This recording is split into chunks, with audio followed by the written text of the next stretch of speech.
some of the things that we can do under ACC.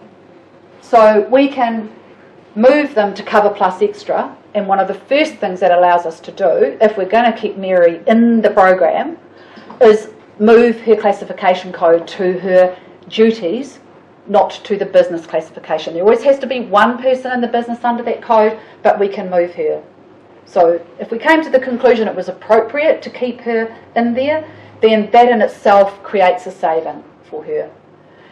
At this point, we haven't done anything around changing the benefit structure in terms of the sums assured, but if he went on claim at his current level, he would get 100% of the benefit of $41,000, not 80%.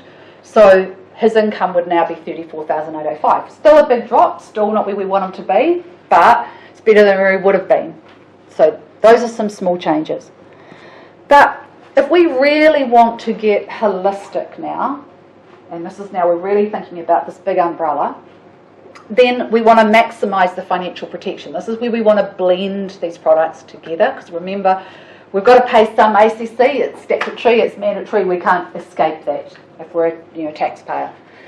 But we've moved to Cover Plus Extra.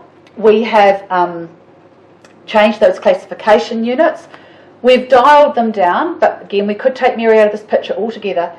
But what ACC Cover Plus allows us to do is dial the benefit right down to the lowest possible level, in which in this case at the moment, this mandatory level is this value here. I think this is right still for this year, but it could be slightly different at the moment, but within COE. So that allows us to drop the levy, right? Bearing in mind that this is still going to be paid out at 100% gross compared to 80%. But what we then do is we add in over the top, in effect, the income protection benefit.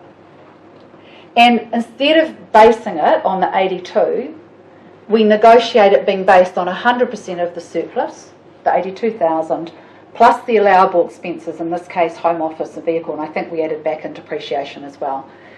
Where that took us to was that he could have a net benefit of just under 60,000 for his disability claim. And we had a premium, a total cost premium, and if we took her out of the picture, of 2258. So he was at 2,000 before. We've restructured this whole thing so that now if he was on claim, instead of the household getting $27,000 of income, would get close to $60,000 of income. But we've moved the premium by $258 in a year. So tiny shift for really, really substantial improvement in their financial risk position.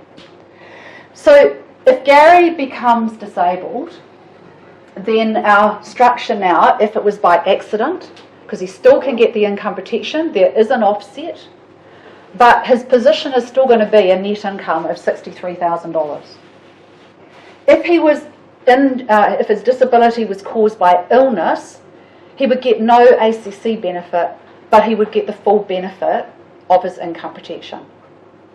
So either way, this family's financial position is protected against disability, whether it was by accident or illness, it doesn't matter.